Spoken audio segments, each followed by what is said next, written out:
Crimson, Space Crusader. Captain Crimson had been with us for 2 weeks now, and things hadn't been quite so totally nerve-wracking after we told Wiz about him. Once she got over the shock of discovering that she'd been sharing a house with the Starship captain, that is. The two of them seemed to really hit it off, and it had been brilliant having someone else helping me keep Captain Crimson out of Dad's way. Not that he'd have noticed him anyway, because he was still utterly mushy over Gina the librarian. Then deadline day rolled around again, and I was determined that it would go more smoothly than it had done the week before. First thing that morning, I popped round to see where Dad was up to with the story. Where he was up to. I should have known it'd be more like what he was up to. How's it going, Dad? 2 sugars, please. What do you think about flowers?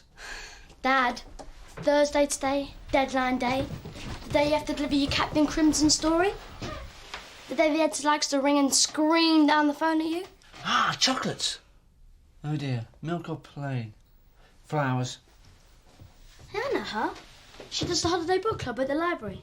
But do I take them myself or should I send them round to her? Well, send her that. Send her that? It's only a cartoon, she'll think I'm making fun of her. Well, write her a note to go with it. Write her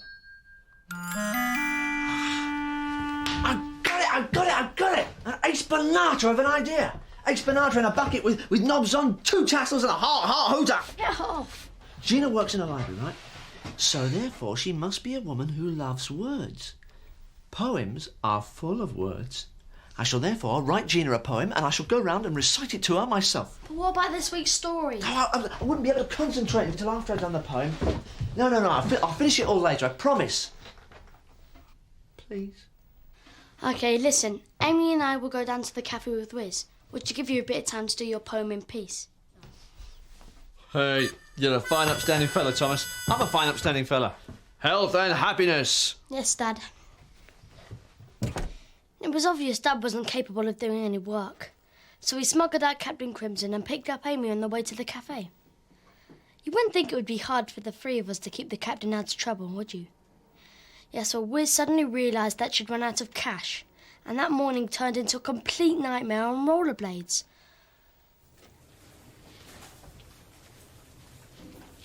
All these people, they're waiting for money? Yep. Can I have some? Not unless you give her one of these. So you give her this piece of paper and she gives you money? That's right.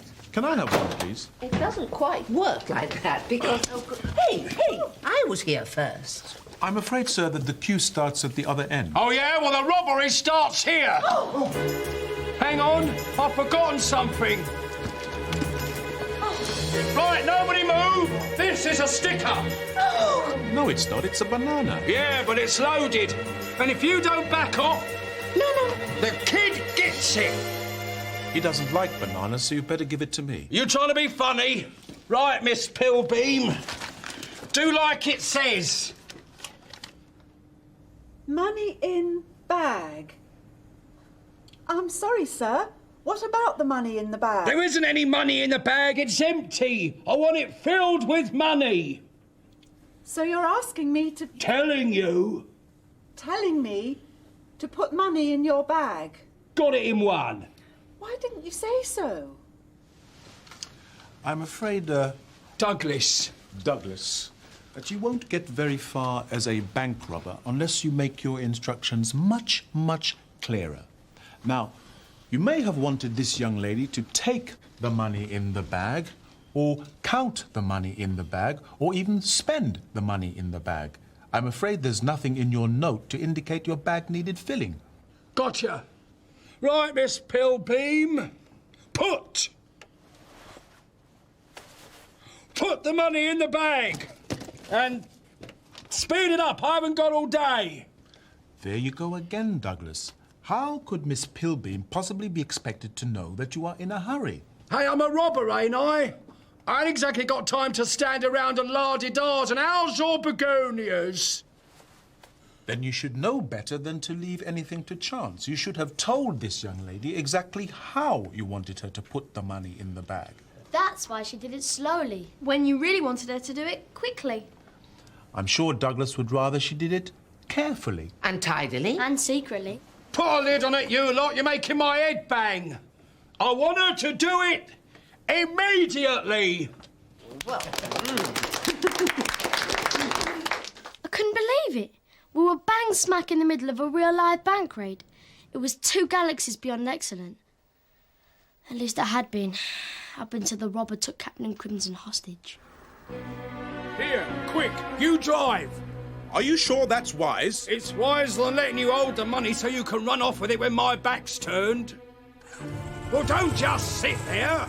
Rev her up and let's burn rubber. Thrusters into high space overdrive and away! Don't worry about your friend, the squad cars are in pursuit. Now, let's get a description of this robber. Was he tall, short, thin? Well, he was... Stocky, broad, slim? No, he was... Wiry, lanky, or chunky? May I? He was short? And sort of chubby. Yeah, that's right. Definitely on the plump side. Oh, stout even. I'd call him fat. And what about his hair? Was it long, short, straight, curly, wavy, thick? Thin. I was coming to thin. Very thin on top. Thin on top? He was practically bald. So what about his nose? Was it big, round, blobby? Yes. Well, which? All of them. It was like a hooter. A stonking great big hooter. Honk, honk, honk. That's all right, ma'am. Your grandson is helping police with their inquiries. He's required to be descriptive in such circumstances. Is he armed? He's got a banana. Base to Lofty, come in, Lofty. Do excuse. Lofty to base, receiving you loud and clear, over. Squad car reports sighting of motorbike with a short, fat, bald man sitting behind a Space Crusader. That's them! Affirmative, we have a positive identification. Proceed with caution. Suspect is armed with a piece of curved fruit. Repeat, proceed with caution. Over. Right, they've asked for this. No, Douglas, no! Oh, no!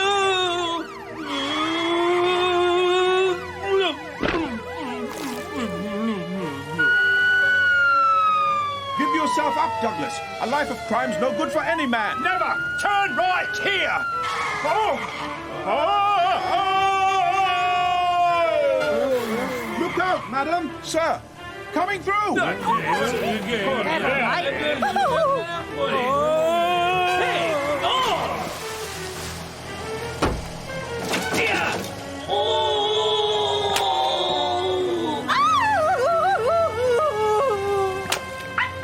Watch out, people!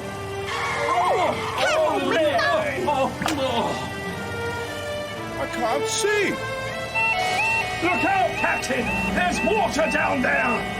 Really? I'm not sure I shall be able to stop in time. But I haven't got the rubber ring and water wings! Then now would be a good time to give yourself up. All right! Anything you say! Oh, sorry, Captain! Oh. We all make mistakes, Douglas. Thank you, sir. No need for thanks, Chief. It's all in a day's work. What a completely, utterly mind-blowing morning it had been. By the time all the excitement had died down and we'd all got back home again, it was nearly lunchtime, and we'd already lost half a day. You won't be too surprised to hear that there was no sign of Deb when we got back. And there's no prizes for guessing where he'd gone either.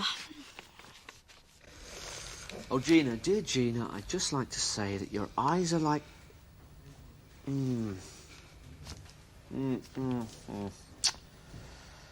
Her eyes are like... they're like... diamonds. No, it's a bit flashy. Rubies? No, it's a bit spooky. Makes them sound bloodshot. Oh, come on, Jeff, think. Her eyes are like... the stars that shine to light up my way. Stars that shine to light up my way. Marvellous. Thank you. No, thank you. Shh. Sorry. Shh. Sorry. Sorry. Shh. Oh, sorry.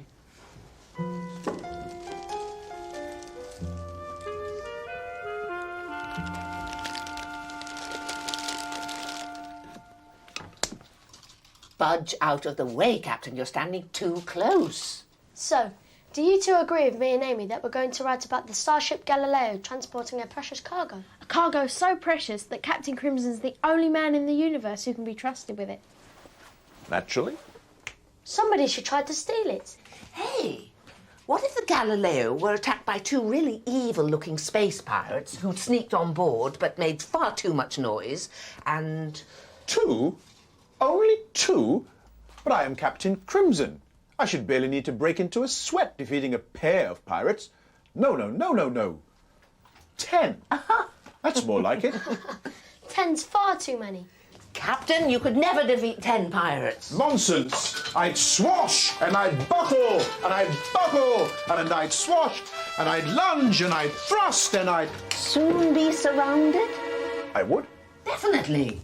But if there are only 4 pirates, then you could take them on single-handed, while your crew look after the precious cargo. Then you defeat them easily. Easily? I'd defeat them valiantly. Fearlessly. Heroically. Courageously. Gallantly. Hungrily. Hey, lunch pirate alert! Shine, smiling. I don't know what you two are doing, but you're making far too much noise. Oh, bear with us, Ducky. Only this bloke here's got something he'd like to say. Well, he can say it outside. No! Oh, shh. No. He wants to say it to you, and it'd be too cruel if you don't let him. Go on. It'll only take 2 minutes. Very well, then. What is it?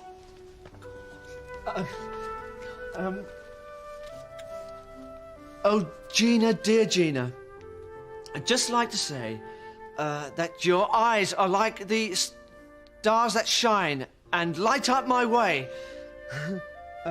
Oh, Gina, dear Gina, I'd just like to say that your skin glows like a polished gem that's perfect in every way. Oh, Gina, dear Gina, I'd just like to say that your smile is like the midday sun and it cheers up my day. Well, thank you very much. Now, I really must ask you to leave. I'm sorry, but I have to consider the needs of the other borrowers.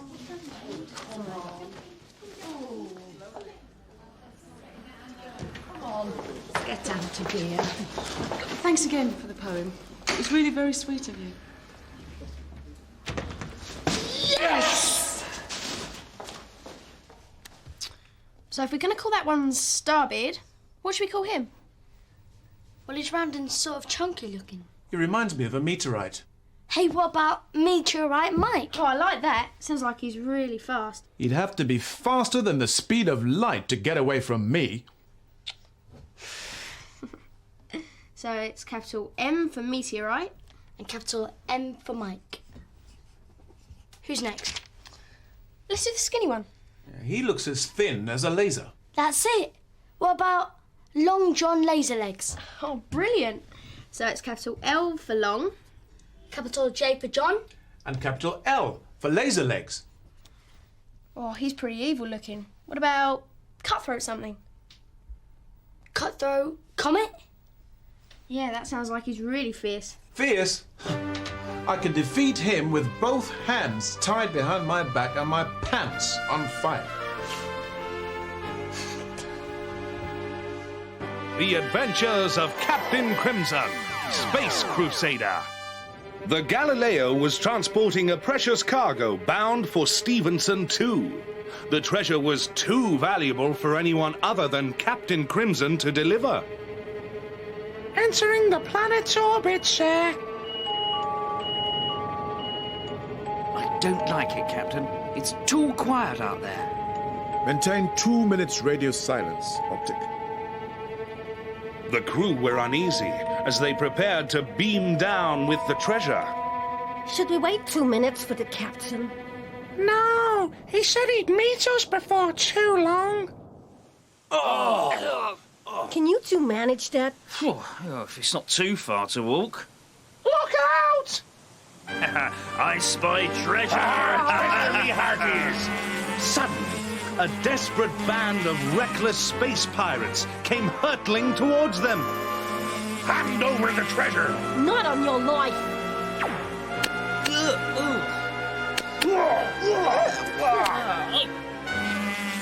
Before the crew could recover, the space pirates had escaped with their ill-gotten gains. You won't get away with this. Captain Crimson will stop you. He'll never catch us. But the smug pirate had spoken too soon. It took 2 of them to force open the stolen chest. I wish I could see Crimson's face when he finds out that we have his treasure. Surprise! Yikes! It's Captain Crimson! Meteorite Mike, Long John Laserlegs, Cutthroat Comet and Starbeard were furious that Captain Crimson had ruined their plan. They advanced on him menacingly. Where's the treasure, Crimson? Search me. Right, you've asked for it. Get him, man! The pirates lunged at the captain, and a desperate duel ensued.